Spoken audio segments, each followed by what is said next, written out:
The primary loophole that those migrants were seeking to exploit is the aforementioned Flores settlement agreement, originally signed in January 1997.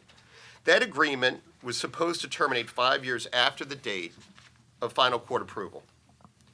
The termination provisions were modified in 2001, however, such that they will not terminate until 45 days after publication of regulations implementing the agreement.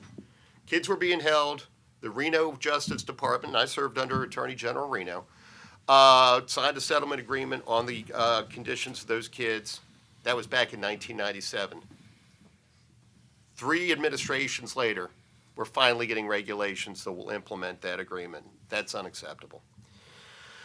The worst part is, however, under a July 2016 decision from the Court of Appeals for the Ninth Circuit interpreting that then 19-year-old agreement, DHS can only detain alien minors for 20 days, regardless of whether that minor arrived unaccompanied or with his or her parents.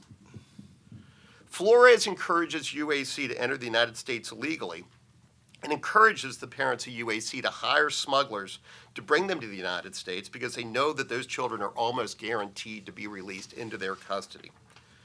Further, and this is the worst part, it encourages people to bring their own children. Why are those kids going through hell? Why are people bringing their parents, or why are parents bringing their kids with them, or the people who they claim to be their kids, with them to make that perilous journey to the United States? Because they know it is likely that they are going to be released within 20 days of getting to this country if they travel with children.